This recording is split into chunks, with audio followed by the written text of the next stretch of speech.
নমস্কাৰ বন্ধুসকল, মই আজি আপোনালোকৰ কাৰণে লৈ আহিছোঁ Assam grade 3 and grade 4 official চিলেবাছটো।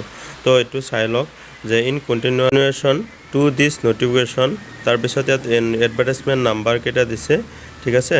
তাৰপিছত দিছে state level recruitment commission for grade 4 notify following details regarding the examination for the post of grade 4, ঠিক আছে।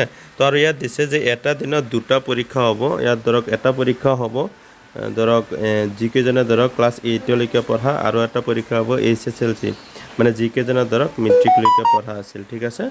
তো দুটা ভাগত হ'ব। আৰু ইয়াত দিছে যে আপোনালোকে SCRTৰ কিতাপ চাব লাগিব। এই নটিচটো আপোনালোক ভালদৰে চালেই গম পাব, ঠিক আছে। আৰু তাৰপিছত আপোনালোকে এইকেইটা এক্সামৰ কাৰণে SCRT মানে আসামৰ যিকেইটা হেৰি আছে গভৰ্ণমেণ্টৰ কিতাপ, সেইখিনি বস্তু আপোনালোকে চাব।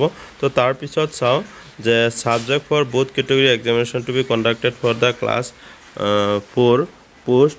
আৰু ইয়াত দিছে চাওক, আপোনালোকে চাব লাগিব English, social studies, mathematics, general knowledge আৰু mental ability and logical reasoning, এইখিনি বস্তু।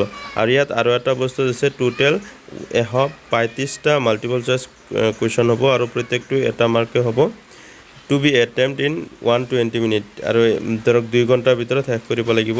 আৰু ইয়াত নিগেটিভ কোনো মাৰ্ক নাথাকে, আপুনি যিমান লিখিব শুদ্ধ হ'লে মাৰ্ক পাব, ভুল হ'লে মাৰ্ক কাটা নাযায়, ঠিক আছে। তো তাৰপিছত এনেকুৱা, আৰু তাৰপিছত আপোনালোকে এইখিনি হোৱাৰ পিছত ধৰক চিলেকশ্যন হ'ব, চিলেকশ্যন চলোৱাৰ পিছত ইণ্টাৰভিউ হ'ব, ঠিক আছে। তো আজিৰ ভিডিঅ'টো এইখিনিতে শেষ কৰিছোঁ। যদি আপোনালোকে ভাল পাইছে তো চেনেলটো ছাবস্ক্ৰাইব কৰিব, লাৰ্ণিং উইথ gccian। ধন্যবাদ। জয় অসম।